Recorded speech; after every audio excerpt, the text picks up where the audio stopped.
That's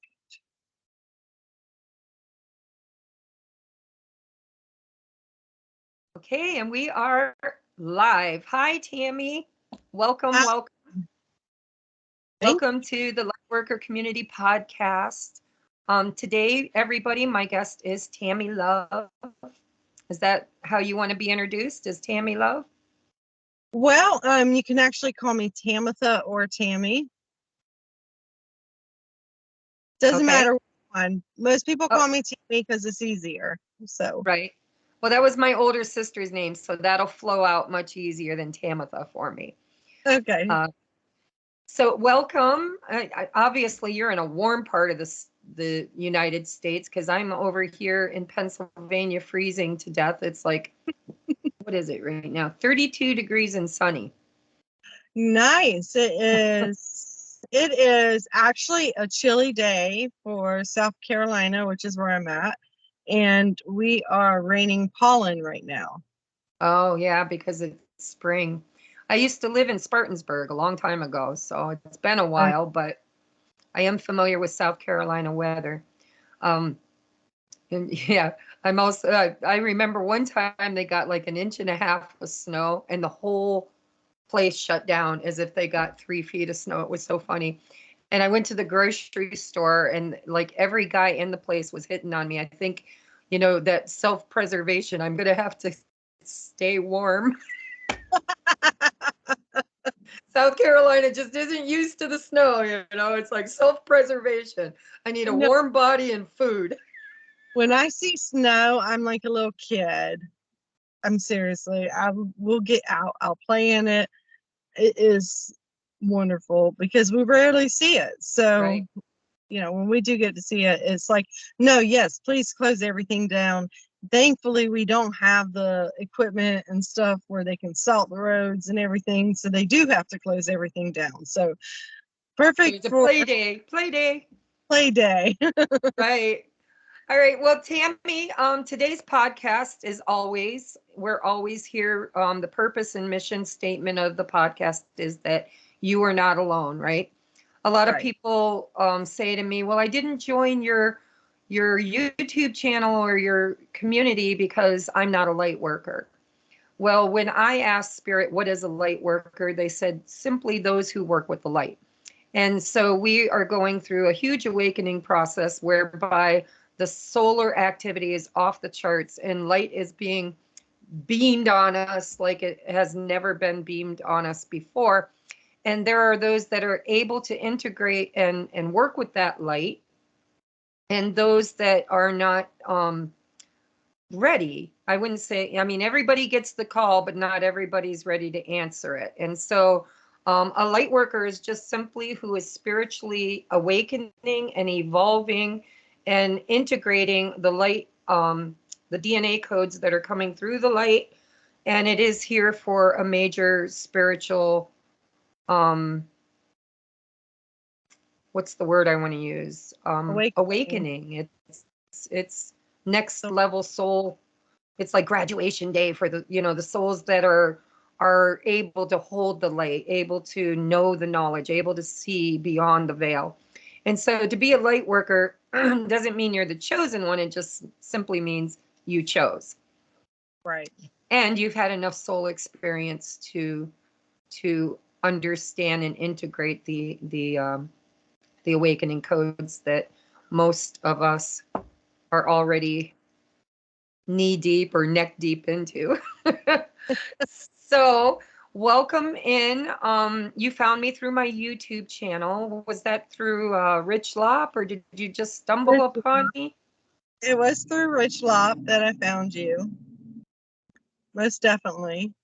Very grateful for that. So, um, I really enjoyed what you shared, and it was nice knowing that, especially at the time I listened to it, I was like, is it gonna get any better?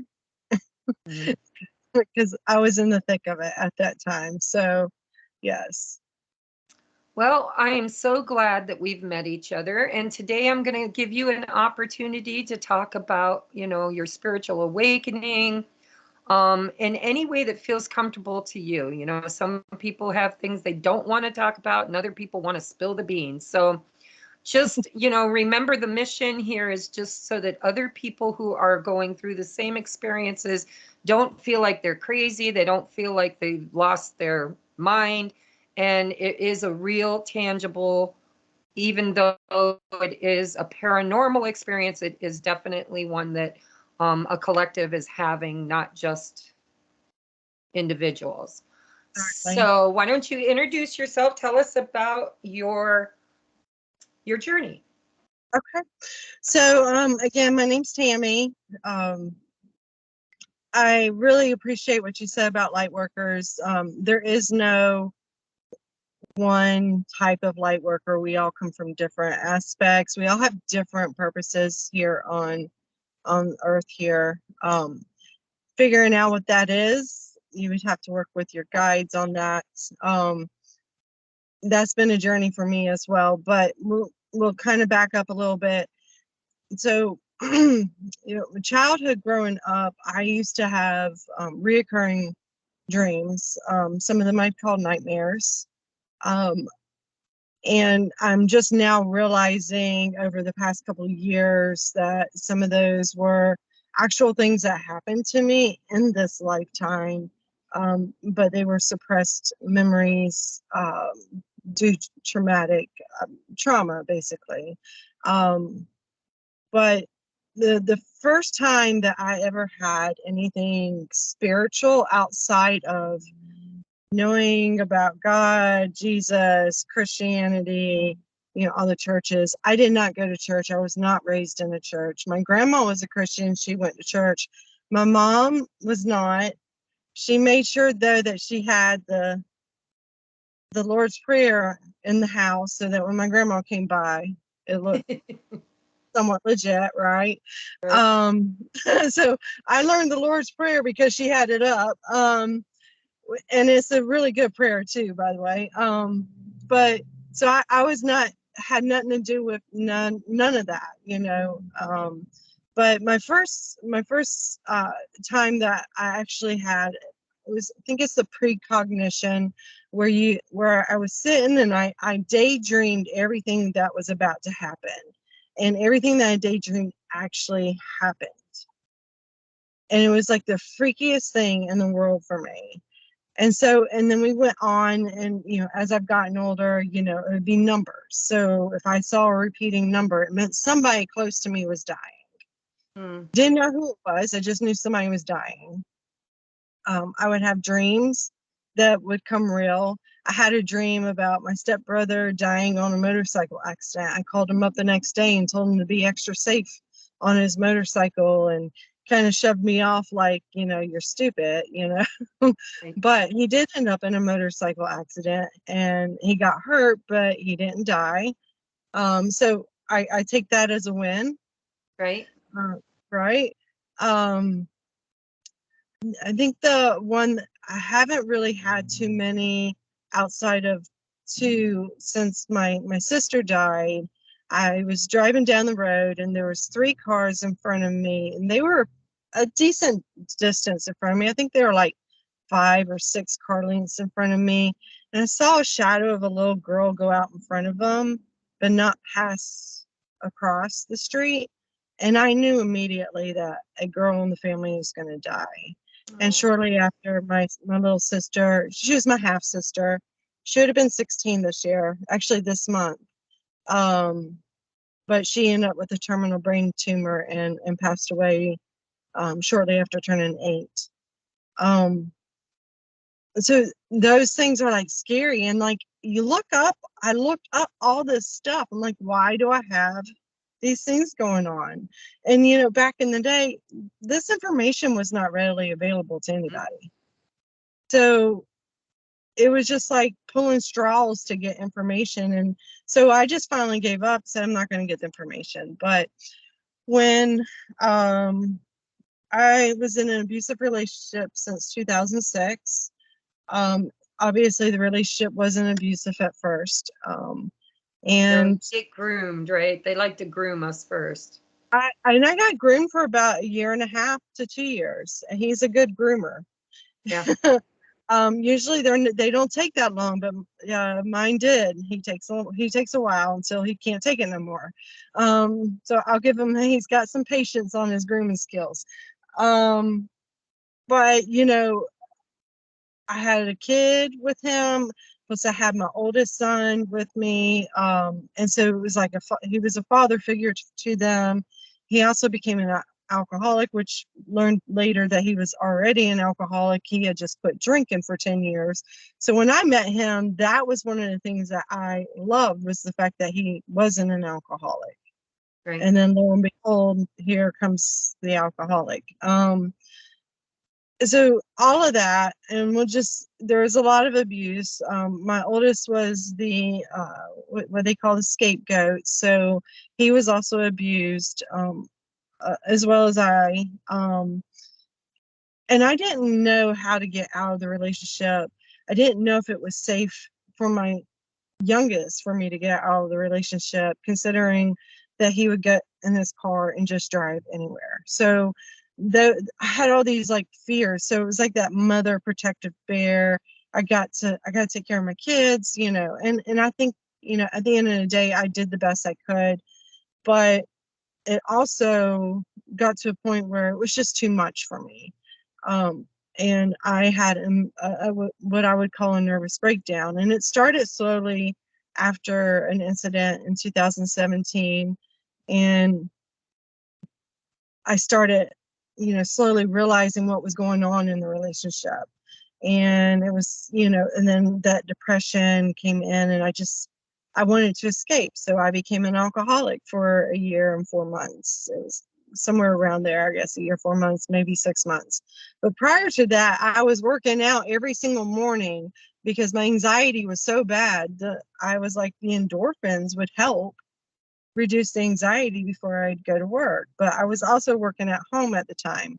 So once I got back into the office, once they built the new floor, what have you, and we were able to return to in-office work, it was like, okay, I was drinking too on top of it, but I wasn't really drinking at that time.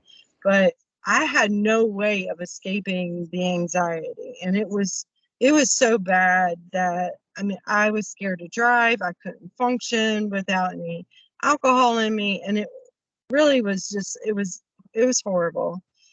So I went to rehab. I didn't open up about anything, but the second time I went to rehab, which was really like within 2 to 3 months after the first time, because I knew I needed to fix myself, and the only person that was going to do that was me. So the second time I went, I did open up about a lot of stuff, and from there, one, I've been sober since, and then I started seeing the number 1111, and it was freaky. And I was just like, okay, who's dying?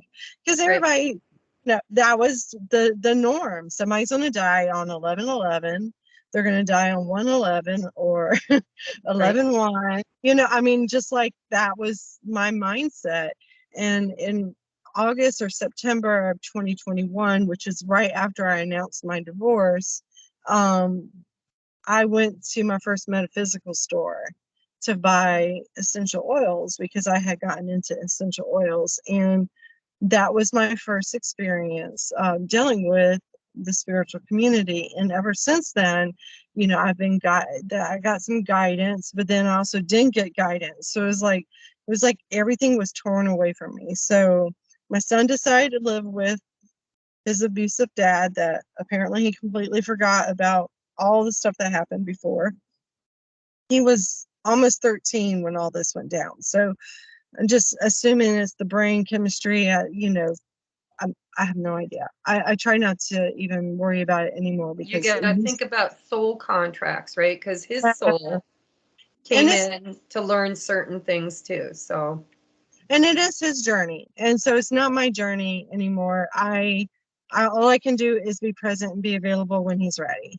So that's what I've had to learn to accept in that situation. But also, I've also learned that I'm going to be me. I'm not going to change who I am. If he doesn't like something about me or he makes fun of me, I can just sit there and go, hey, you don't have to like what I'm doing. It's not affecting me. Is it affecting you? Right. So I've learned how to approach situations so much better through the healing from this relationship, but I'm also got healing from childhood trauma, sexual abuse, sexual trauma, just a lot of other things that they all lead up. So when I got into this relationship with this man back in 2006, I had a lot of stuff that I had not healed yet because one, I didn't know I needed to heal it because I just kept burying it. Right. Kept getting buried. But eventually what happens is it comes up. And when my sister got diagnosed, I got to see her twice, which was unusual. And after that, he cut me off again. My biological dad cut me off again from the family and made the whole family not talk to me. So,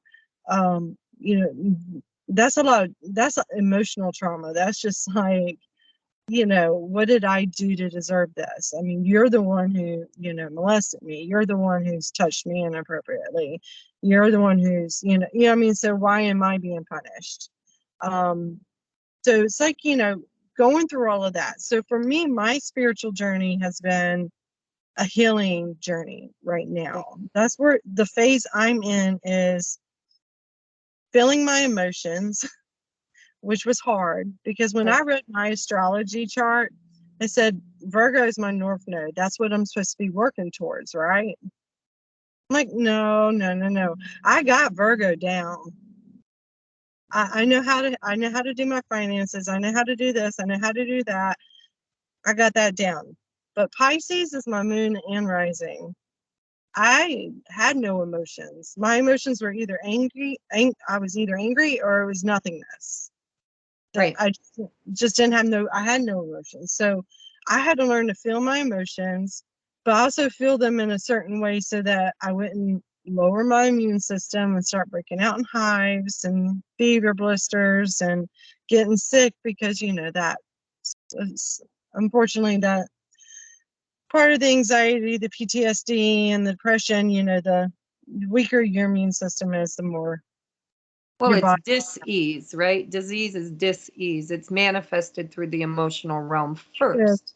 It is so true. And so, like, for me, I would go into flight or freeze, but most of the time I'd be in both at the same time because here I am, I'm going, I want to scream, but I know if I do too much of this and not just chill out and try to calm down, my whole body's just going to go all out of whack.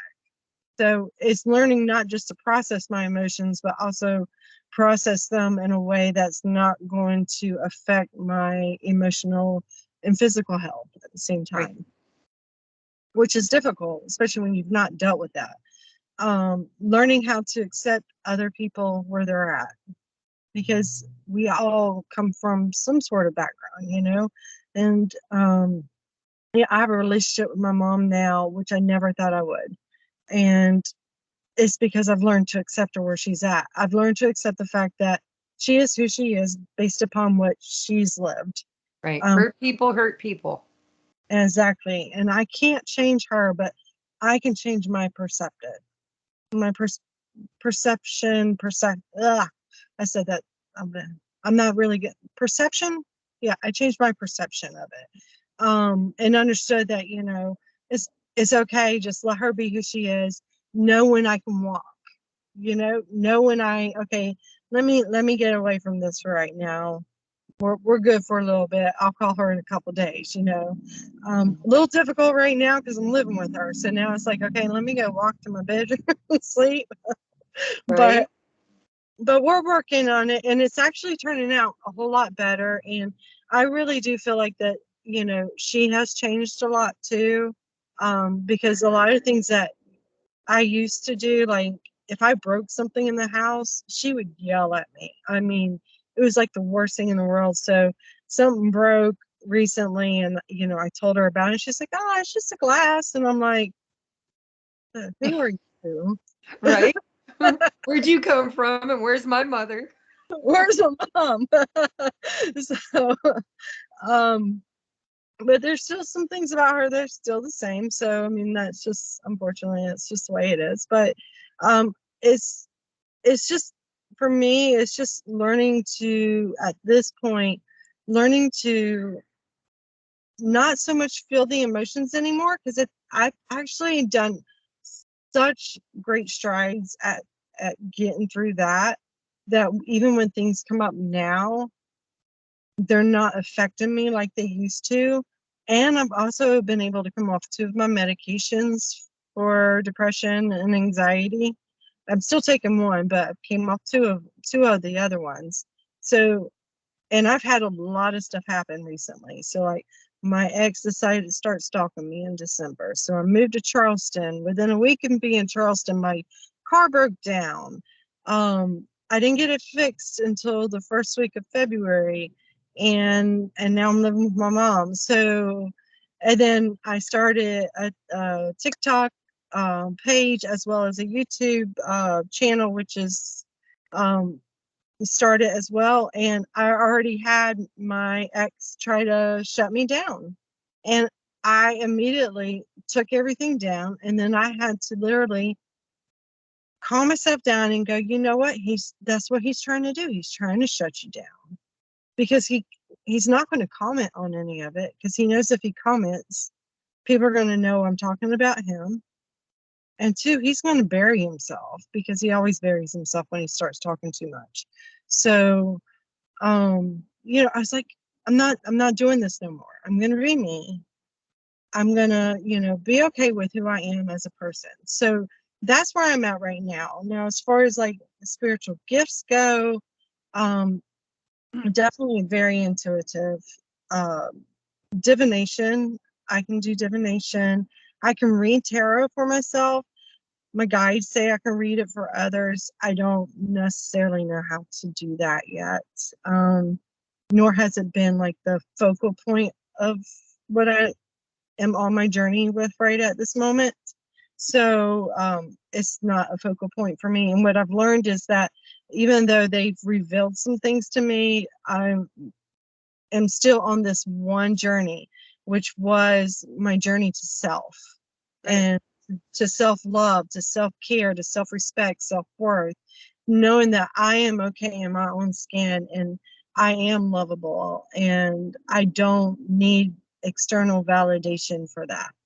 And so that's my channels are about journey to self, because that's what catapulted me into being open to seeing the spiritual messages, to knowing, all these wonderful things. And like, just even over like the past few days, I found a brown and white feather.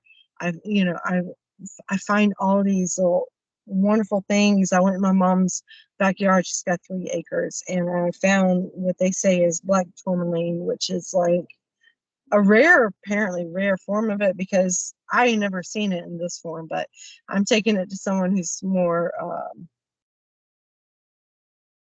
got more years to look at it, let's just put it that way, into the crystals to see exactly what it is. But yeah, it's just like all the little things, they keep coming. So like, I asked for, a sign. I specifically asked the other day, this is so cute. I specifically asked if I'm doing good on my channels and what I am sharing is good, and they are proud of me, that if a damselfly, no matter what color it is, would land on me. I'm not even sure what a damselfly is, but I'll Dragonfly. play. A dragonfly. Dragonfly. Okay.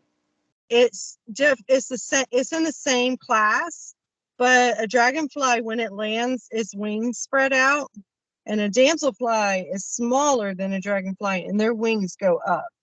Okay. And they're more river bound, so they like swift water movement. Okay. So I was at the river, and I'm gonna tell you, because they're just now starting to come back out, And I had one land on my hand. It was just like, what? And it stayed there for long enough for me to take a picture of it. That's awesome. That is so awesome.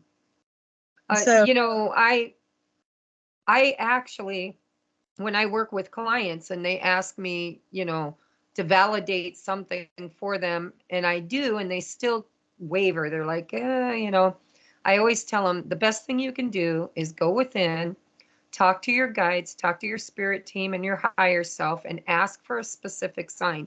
For me, when I came across the whole twin flame data, I had met my twin when I was 12 and went through the whole, a lot of the journey.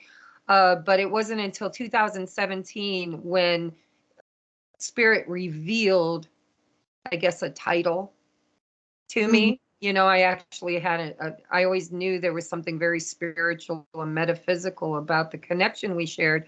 A lot of 5D telepathic communication. It was like newborn twins being separated at birth.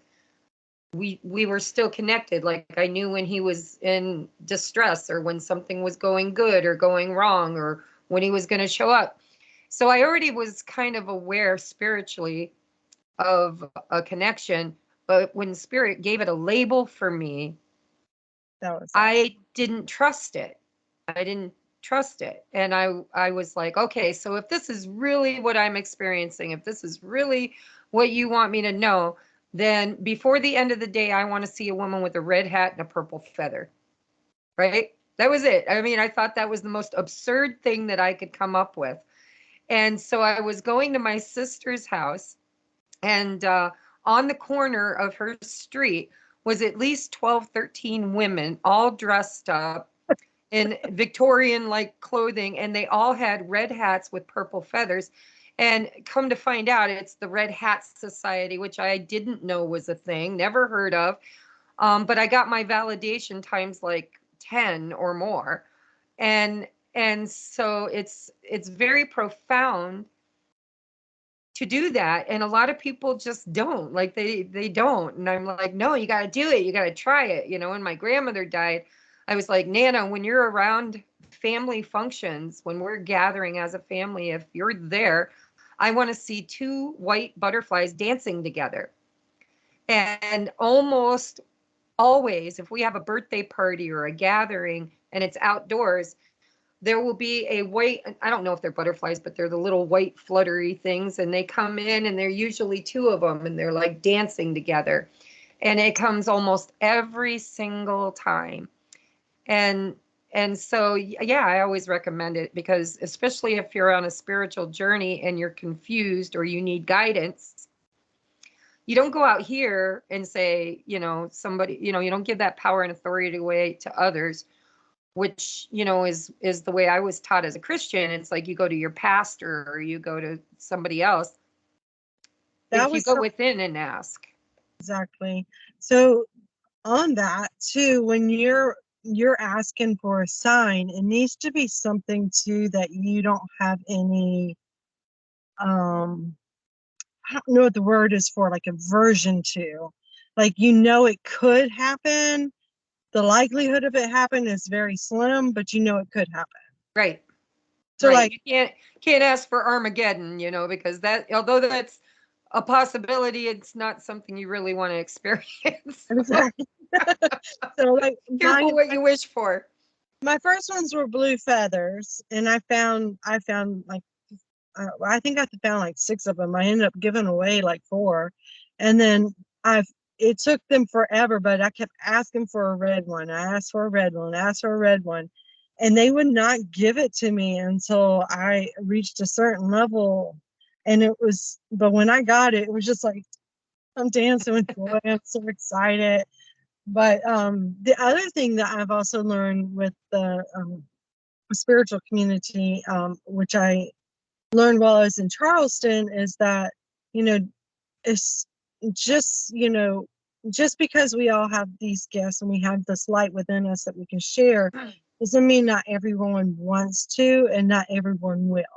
So be very careful and cautious around who you choose and decide to trust, because they may not have your best interest at heart.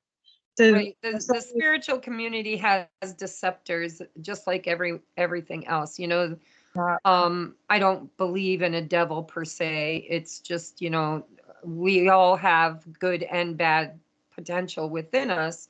It's at any given moment which potential we choose to feed and work with.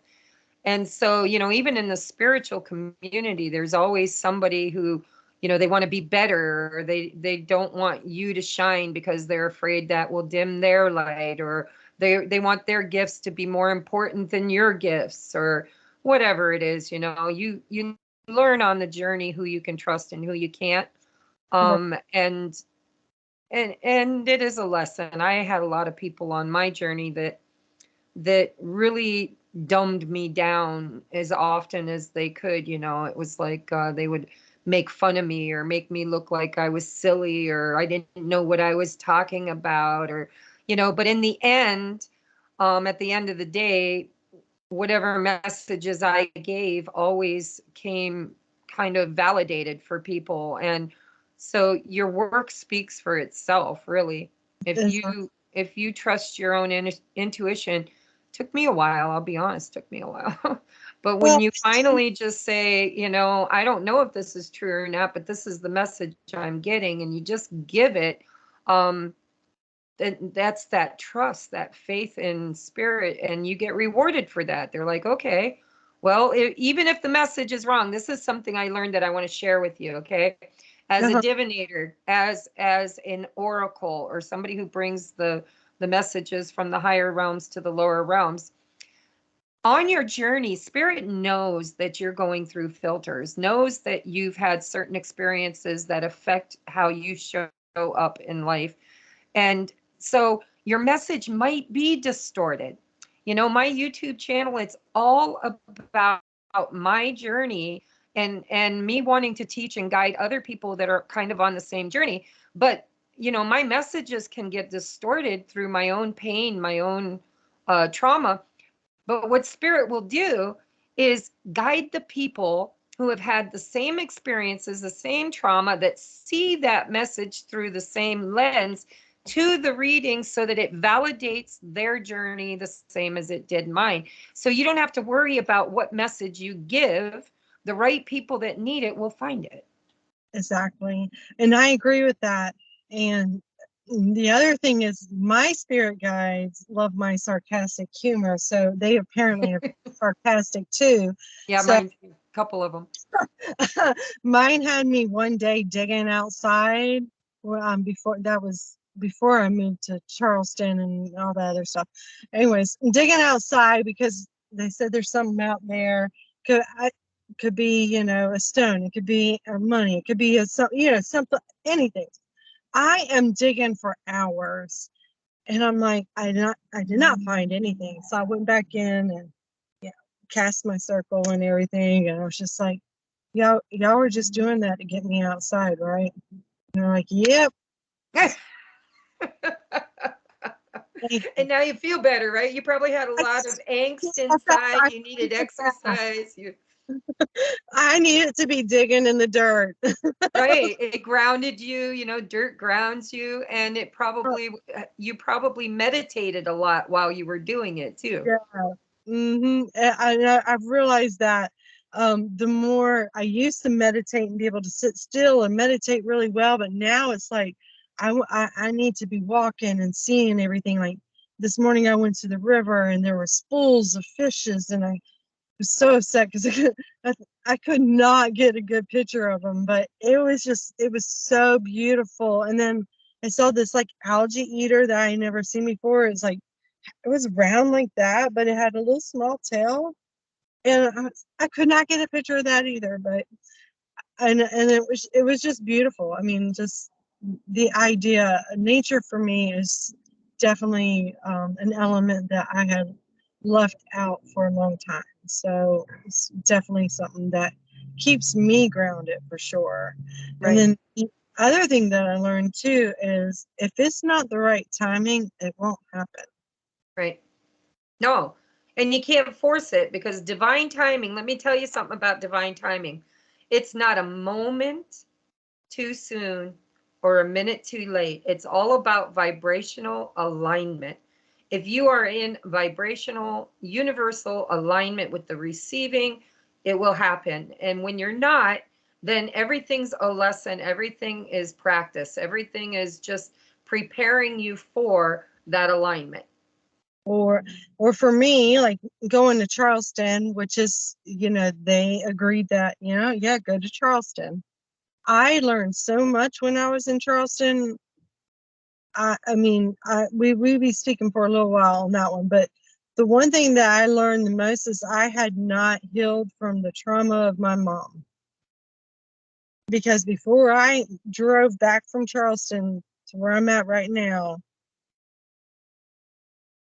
I literally panicked the whole time.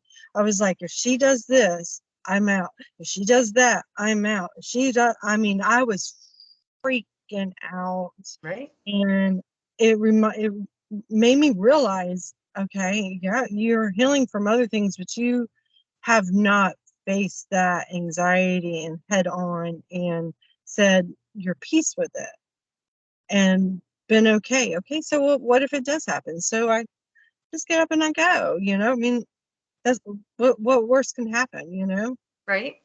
at this point. So those are things that, you know, I hadn't learned. And with my new channels that I got up, and they're both they're similar. So there's no, you know, if you prefer YouTube, go to YouTube. If you prefer TikTok, you can go to TikTok. There's no differentiation on the content, but the content is to get people to where I was, which is in that healing process, in that, okay, I am worthy. You know, I should love myself. What do I need to do to get to where I need to go? Because before I started that, I didn't start seeing anything spiritual. I had no hope. I had no faith. I had lost all faith in humanity, period. So for me, that's what propelled me into my spiritual awakening. Well, that was going to be my next question. So I'm glad that you brought that up, because, you know, we all have a catalyst. Mm-hmm. And sometimes it comes in the form of a soulmate, whether it's romantic or friendship or a boss, but there's a catalyst that seems to come in. And, you know, I use the analogy a lot. If this was a fish aquarium, you know, we clean everything up to the outside. It looks like we've got a decent life. We're surviving. We're good. But the catalyst will come in and shake that sucker up, and then all the shit comes to the top, and you're like, oh, maybe I'm not so good after all. Maybe I have more work to do. And so if there was a huge catalyst in your awakening, some of us have one, some of us have one after another, after like one retires and the next one comes, and then they retire and the next one comes. What would you say was a defining experience for you that really, really turned you in the right direction? The defining experience was when, I can say many, but I'm going to say the one that freaked me out the most was when I was in rehab the second time. I, you know, finally said, okay, I'm not in control anymore. This is it. I can, not in control of anybody else. I can only be in control of me. And I went to sleep that night, and I had a dream that I was going around spreading to AA meetings about sobriety and this and that and the other. And I had taken a flight to go talk at some seminar or whatever. And I got a call that my oldest son was in the hospital. And I was just like, I just saw him. He was fine. And when I got there, he was all skeleton and just had these baby looking eyes to me. And I fell to my knees. And I said, please, no. And I'm going to tell you that, even just talking about it, it's just, when it comes to your kids. Right. that was hard. But it took me a while because, you know, most of my dreams come true that I remember like that. And I was just like, that's not going to come true. But if I continue down this path and I don't do the things that I need to do for myself, that might come true. Right.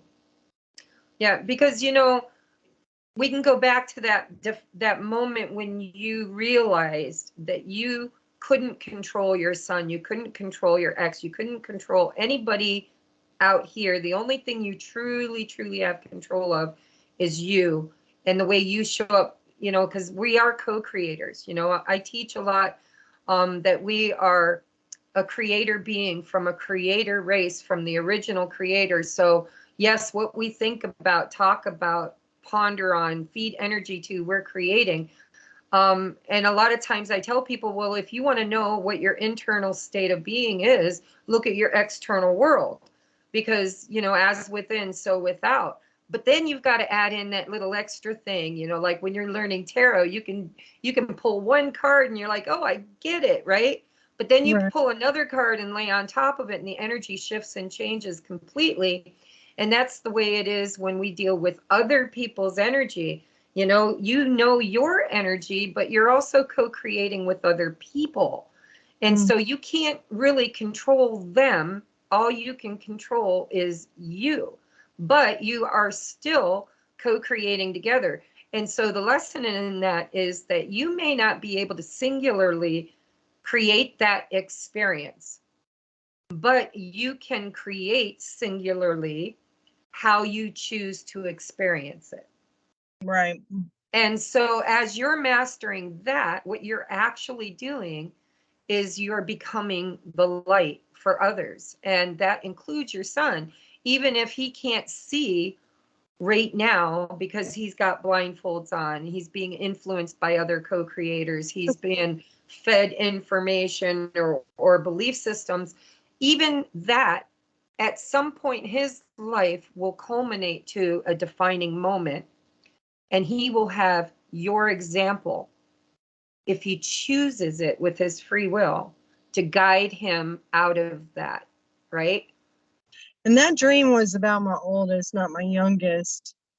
But I will say this, but that's okay because I got two boys. So, but my oldest, when now he stayed with me for like 5 months after my ex moved out with my youngest son, and he had a blast. He had his friends come over. He was cooking dinners. It was like freedom in the house that nobody ever experienced No before. eggshells to walk on, no things flying through the air. Nobody telling me I need to choose, because that was another catapult moment, was when my ex told me I needed to choose between him and my oldest son. And I looked at him, I said, well, it's my son, you know. And oh boy, he flipped out, but then apologized after because he knew he wasn't getting anywhere with me. But my oldest has, you know, um, he has mental disorder, and despite all of everything that he's been through, all the challenges that he's been through, he's in the military, he's doing well, he's having fun, he's flourished, and I'm super proud of him. So super proud of him. I do miss him like crazy. But that was the other thing about this journey, starting this journey, that was hard for me, was one, going from being married, two sons living with me, to get a divorce, one son living with me. So it's just me and my oldest son. So him going into the military, it's just me. Mm. And I started premenopause. Oh, So welcome to the world. can we just load it all? But you know, then I thought about it, I was like, thank you guys, because you know what, honestly, let's just get it all done now. Right? Right? Let's just roll up our sleeves and just do it all in one big breath, Because I'm ready to just start enjoying. right? Well, So it is the rise of the divine feminine, right? yeah, That's what we're doing. Yeah, exactly. And Exactly. the divine feminine resides in everybody, not just the feminine bodies. You know, I work with a lot of masculines that resonate with being divine feminines, and they're not gay. They're, you know, they're healthy, virile. You know, I'm not that I'm judging anybody's sexuality, but I just mean that, you know, we all have that divine feminine within us, and a lot of the masculines who were stunted in that, you know, they got stuck in the distorted masculine energy of not being able to have power or authority or to initiate change, or was in victim mentality. They were in that distorted feminine energy because of mostly abuse, you know, of some sort. And so, you know, it's not just the rise of the divine feminine for females, it's the rise of the divine feminine where everybody, the whole collective, is learning how to trust their intuition. The feminine represents the heart, the throat, the third eye, the crown chakra, the solar or stars, soul star chakra. By the way, I just want to drop a hint. My son's coming any second now. I can hear the kids getting off the bus. He will come in like a little tornado. He'll grab a snack, say hi, and then he'll go to his room. So I apologize, but it was the most convenient time for you and I to arrange the meeting. So, but anyhow, so But the divine. you were right on that though, because when I think about the men out there, is they have not tapped into their divine feminine. The showing of the emotions, No, because it was bred out of them. They were yeah, taught to believe that was weakness. that was weakness. And then I grew up as basically a divine masculine because that was taken out of me too. You want to cry? I'll give you something to cry about, you know. So I didn't show emotions. I didn't speak. I didn't, nobody voiced anything. Right, right. Well, that's just it. See, we go into one distortion or another. We go into distorted masculine. When, you know, you see a woman who's been divorced, been through a lot of trauma, and she becomes that queen of swords, right? Been there, done that, bought the t-shirt and the beer koozie. It's like, well, I don't need a man. I'll learn how to work on my own car. I'll learn how to hang my own stuff on the walls. I'll learn how to do everything that the masculine would have done for me, I'll do for myself. And if she goes to the extreme, whereby she shuts down her heart chakra and shuts down her intuition and just becomes that ice queen, that's distorted masculine energy. She's now sitting in her masculine energy without the balance of her divine feminine energy. And so that can happen to anybody. It can happen to a man or a woman because we have both within us. And so I've noticed, you know, it seems like, which I would have never dreamed in a million years, before my awakening, that I would be doing what I'm doing today at all. I took a lot of classes in developmental psychology. I wanted to work with children, and I wanted to work with children with developmental delays and handicaps. And you know, I never dreamed I'd be where I am today. But it appears to be that, you know, I was told by my guides that I am the oracle for three waves of twin flames, high level soulmates, and star seeds that are, like the wave showers. There's three waves, you know, that are here. And Dolores Cannon talked about the three waves of volunteers that are here to, awaken and anchor the light codes. And you know, the light's coming in and we absorb it, and then we transmute it and we anchor it into the earth, um, in ways that connect, like the dots, right? And we're fueling it. And so I work with both. I work with, men that are in distorted feminine energy of victimization, feeling like they don't have a voice, feeling like they're over emotional, over giving, over nurturing. They set themselves on fire to keep other people warm. And then I also work with people who are in, distorted masculine. You know, it's like the feminines, the females that are in this distorted masculine of, I don't need a man. I got this. I can do everything myself, but they aren't leaning into their heart space. You know, you said something that really resonated with me at the beginning of the podcast when you said, you know, you had either one of two ways to show up emotionally. One was fight or flight, or one was no emotion at all. Like, I just can't feel it. And for me, you know, because a lot of the things you've been through, I've been through. My I was in a 6-year abusive relationship, which, by the way, I was groomed for 3 years. Never got hit, never, like, none of the signs. It was so slow because I was a very strong individual.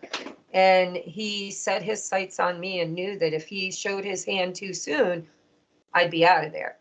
So little by little, he started taking my power away from me, and, you know, left me feeling doubt. And anyhow, you've been there, done that. And I'm also a recovering alcoholic. This New Year's coming up will be 30 years I've been dry. Thank you. And I've been through that divorce. I've been through, you know, the division of the family and people choosing sides. I've also had my catalyst as far as the twin flame that I met when I was 12. And I had dreams that, you know, I had a divine union, and I thought it was physical. I thought it was going to be, oh, we're going to fall in love and date and live, have babies and live forever, you know. But a spiritual love is so different than 3D love, you know. It just is not. No, it just is. At least it hasn't been for me. It doesn't mean maybe it won't change, but I doubt it. I've met a high level soulmate that I just love to death, and feel like that's at least where I'm headed, you know, where I'm guided right now. And Right. so it's funny how people tell me, well, I met you through Rich Lop. And I'm always amazed to hear that, because when I first had my awakening, I was 357 pounds. I was riddled with disease in my body. I had manifested over 11 different physical diseases. I had fallen into the distorted feminine to the extreme, where I literally was incapable of knowing my value, knowing my worth, loving myself, feeling worthy of love. But I was in my distorted masculine, where, you know, I was in a marriage where I literally was the only one that worked for 16 out of 20 years. I bought a 4-bedroom home, adopted 4 children, raised other people's kids, had 3 businesses. I had the masculine energy down to an art. It's like, I can do that. I can do that. I can do that. But the one thing I couldn't do was trust my intuition, trust my emotions, trust my judgment. You know, I believed every decision I ever made when it came to matters of the heart, I frigged up and totally got wrong. And so I remember praying. I remember right before I quit drinking, I hit my knees. I had a defining coming to Jesus moment where I hit my knees. It was New Year's Eve. We had played the game Pass Out, the drinking game. And I had been being divinely guided for a while to quit drinking, but every time I tried, I would fall off the wagon, and I'd fall off the wagon, and I'd fall off the wagon. And so I got shit-faced drunk. It was New Year's Eve. I was in South Carolina. Thank you very much, Spartansburg. And I was staying with my sister and brother-in-law, and we all got tanked for New Year's. They do not, you know, I mean, their drinking wasn't a problem for them. It was for me. I went to my bedroom. It's the Bible Belt. It's a Saturday night after midnight, nothing on but Bible, like the 700 Club and, you know, stuff like that. I Yeah. turned my little TV on, and on that TV was Chris Christopherson telling the story of his life, of how he had drug addiction, alcohol addiction, and he wrote that song, Why Me, Lord? And he was talking to, I don't know if it was 700, I don't know who it was, but he was talking to the guy, the minister, and he talked about a defining moment in his life where he kind of found his way and got out of all the addictions. And he wrote that song, Why Me, Lord?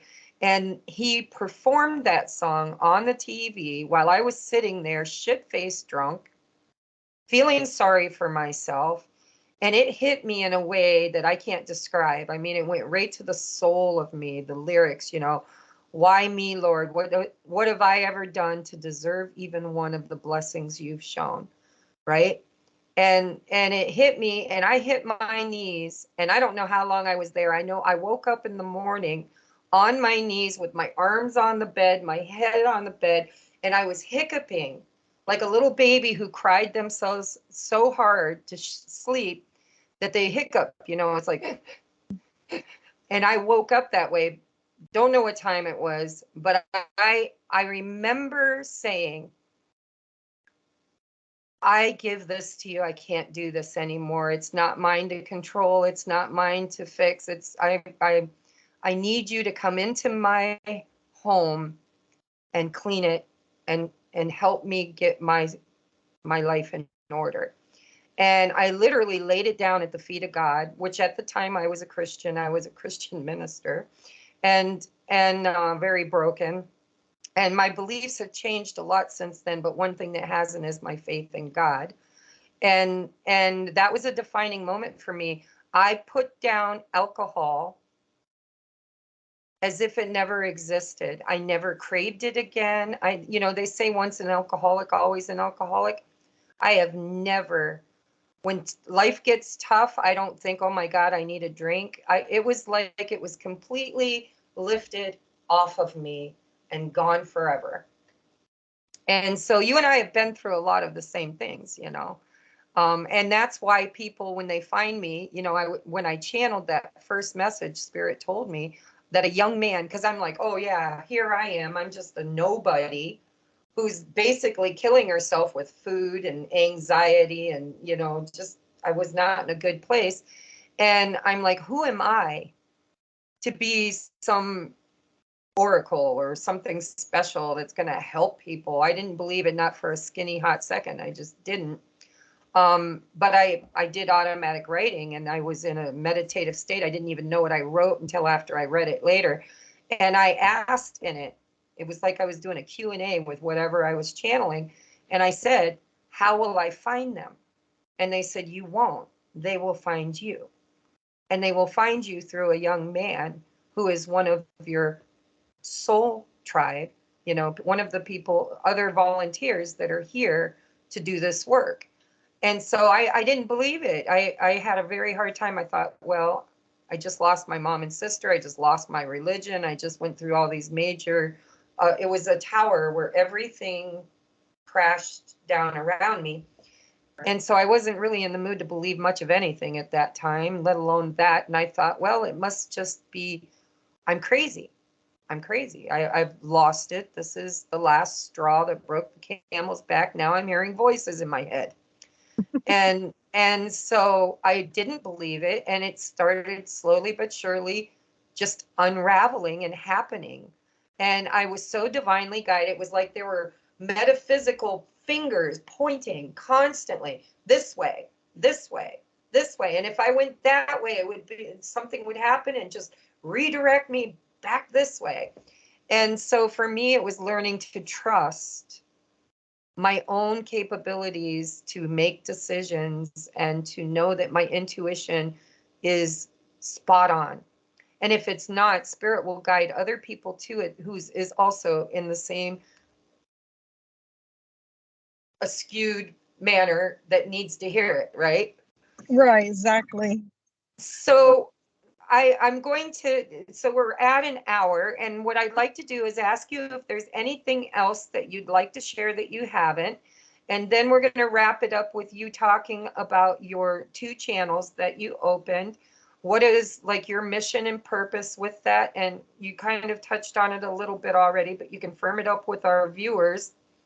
And then when the podcast is over, I don't want you to hang up until I hit the stop record, because if you hang up before I stop recording, the recording doesn't record. And so the whole podcast gets scrapped.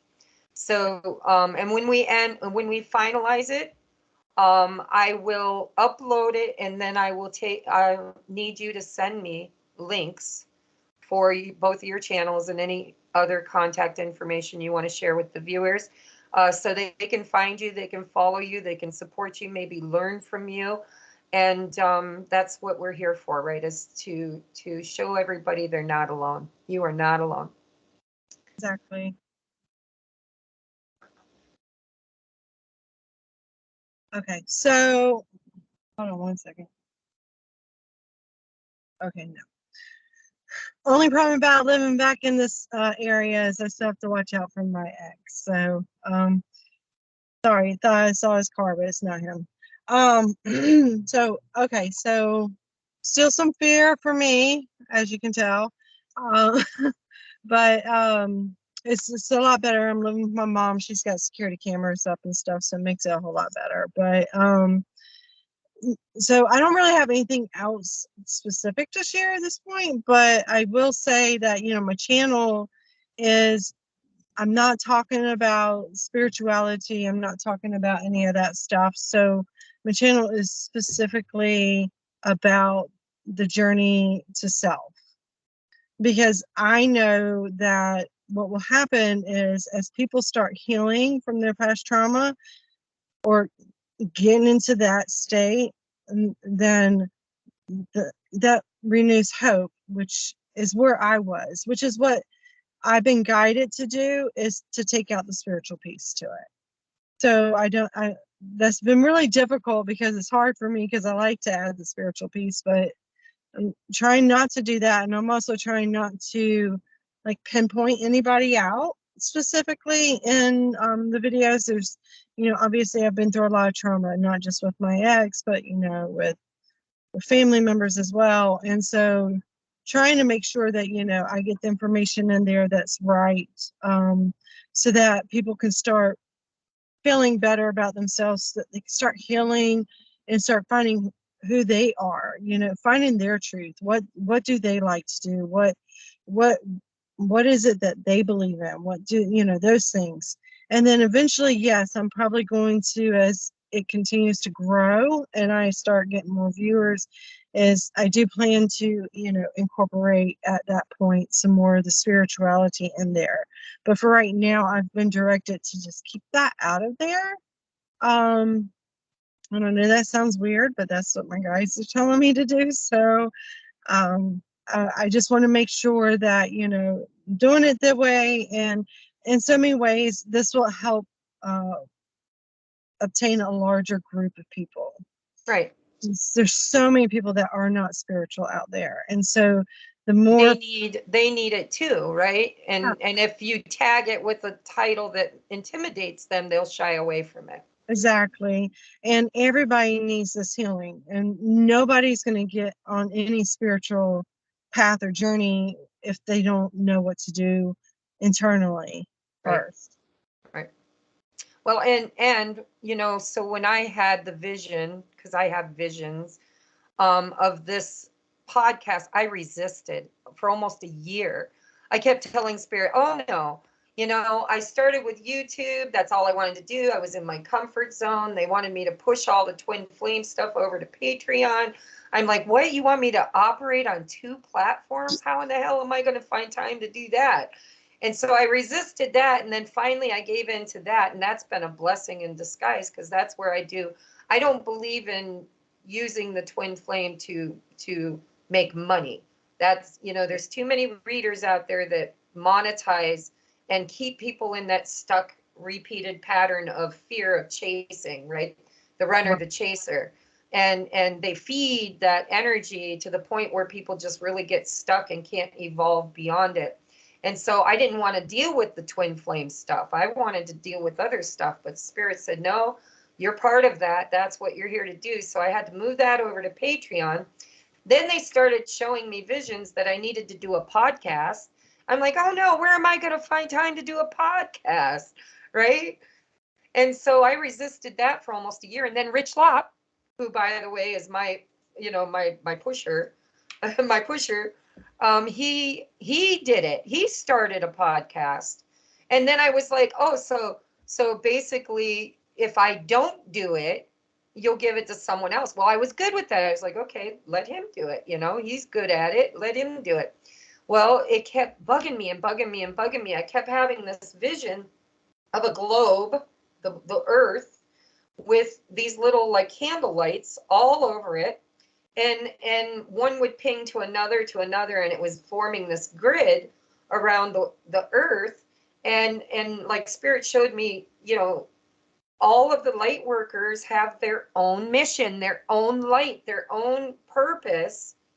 And the only way that we're going to connect them and really do the work we came here to do is we have to stop resisting the guidance. And so I was like, okay, I'll do the podcast. So here I am doing the podcast. It's mission work only. Yeah, I wanted to add one more thing. So I already knew part of what my journey was going to be back in like November of 2021. And I just started it literally, what, a week, 2 weeks ago? Started. Okay. Because one, I had to take out the spiritual component. Two, I can't sit there and pinpoint anybody else. I can't say names. I can't, you know, it's how am I going to do this? You know, it's like, how am I going to be able to do this? I'm still healing. How am I going to share while I'm still in this huge healing process? And, you know, so it just kept on going. But what the key was when I went to Charleston, what I learned, and this is what I needed to learn, is I do need others. Right. Let others help you. I do it all by myself. I am not the divine masculine, distorted masculine. You know what I mean? I need people in my life. Right. You know, and my whole life has been, I'm the only one who can take care of everything and everyone around me. Right. Right. I get it. Totally. It's like if you give even a little bit of control to somebody else, all of a sudden it felt like your world was going to spiral out of control. And that controlling aspect, like I need to control you, I need to control you, I need to control you. And then you're in this high state of anxiety constantly because it's the one thing you truly can't do is control anybody else. Exactly. And it's funny because, you know, as these red pills, you know, there's people out there, there are light workers that are actually out there, they're truth tellers, they're revealing truths about governments, about pedophilia, about all kinds of like dark, you know, magic and stuff going on in the world that is part of the awakening. It's part of the enlightenment. It's pulling that curtain back to see that the Wizard of Oz is just a broken little old man who's lost, right? Right. And I wanted to roll my sleeves up so bad and get into all that. And spirit kept showing me, no, you are up here, like you just rise above it all. You've got the eagle view. You need to be impartial. There are light workers that are already in place in those areas doing that. That's not what you're supposed to be doing. It's not your lane. Get back in your lane. Your lane is you're the oracle. You download it and you deliver it. And those who are meant to find it will find it. And it's hard for me because that distorted masculine in me wants to control everything. I'm like, oh, but you know, I live X amount of miles away from that Palestine spill, and the fact that it was so obvious that they did it intentionally and that they're trying to poison everybody. And I'm downwind of all that, and I live on Lake Erie, which is sharing that. And so, you know, I got angry and I wanted to tell everybody. I wanted to be that whistleblower. I wanted to do research, and spirit's like, no, we have light workers already there doing that. They're on TikTok, they're on YouTube, they're on BitChute, they're all over the place. They're seeding the light. All you need to do right now is deliver whatever messages we bring to you, and those who are meant to find them will find them. And so for you, that's what you've been resisting, is like you're having an experience, a spiritual experience. You're having all of these other things besides just the physical and mental, emotional healing. But there's so many people out there whose eyes are closed and hearts are closed, and if they even got a whiff of religion or spirituality or etheric, you know, stuff, they would run from it because whatever their, whatever their trauma is. So you're one of those light workers that are on the ground doing what you're supposed to be doing, paying attention to the divine on how they say you need to do it. And it's funny that you found me, I guess is what I want to say, that we found each other. And so, kudos to you. Follow that knowing, that inner knowing, because we have lots of spiritual gurus right now. Spirit's got light workers in every field, in the school system, the medical system, the pharma system, the farming system, any institution that's been created. They're there. They're already planted. They're already spreading the light. They're already creating change and stirring shit, right? They're stirring things up, getting things going. And so your part in that is very different than mine, but it's also very similar because you're seeding consciousness. What you're doing is you are being a leader. And who would think that two broken little girls like us would ever lead anybody toward anything? And yet, what did Jesus say? He said, the meek will inherit the earth. And so it's the people you would never believe could be a leader that its cream will rise to the top. And other people, including your children, will see what you've created, see where you came from, see what you've been through, see what you did with it, and how it all ends up. And it's going to be beautiful. And you will guide others to exactly where they need to be on their journey. And you're going to touch a whole different group. Yeah. Right? Your own group, the group of the ones that just right now need to find themselves. Who am I? Right. And then it trails on. Right. And it can change and morph into something different at any time. And that's the beautiful thing. And then, this is not a channel that's going to last for years and years. This is this is what we're doing. Well, and remember one thing, okay?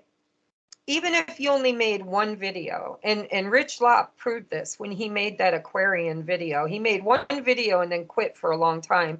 And then he changed, that was just like a vlog. It was just him talking about what it was like to be an Aquarius. And then he went on to other things, and that video just kind of floated around out there in YouTube land. And then one day it gained momentum, and before you knew it, it became viral. It's like he got thousands and thousands and thousands of views on that, which introduced him, by the way, to the world, to other people, and kickstarted his whole career. And who was he? He was a homeless boy living under a bridge, eating out of garbage cans.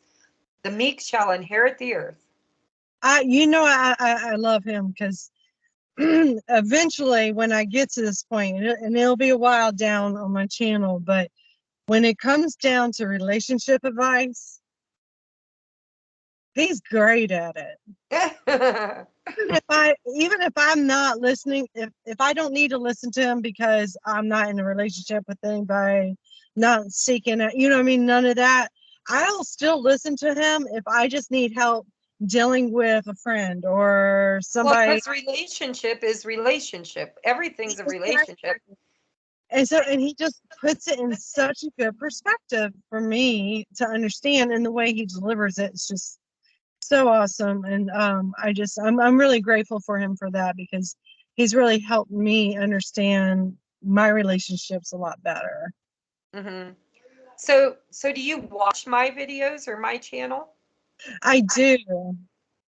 Because if you're not in a relationship, I was just curious, why are you watching mine? For the same reason? Or because I do a lot of spiritual stuff too. It's not just right. Okay, so I like your 7-day advice. The cards. I love those. But I also am directed every once in a while by Spirit to watch some of your twin flame videos, because I do have a person of interest that feels like home to me. And most of the time when I do listen to them, they're right on point of where we are in a relationship or non-relationship at times. Right.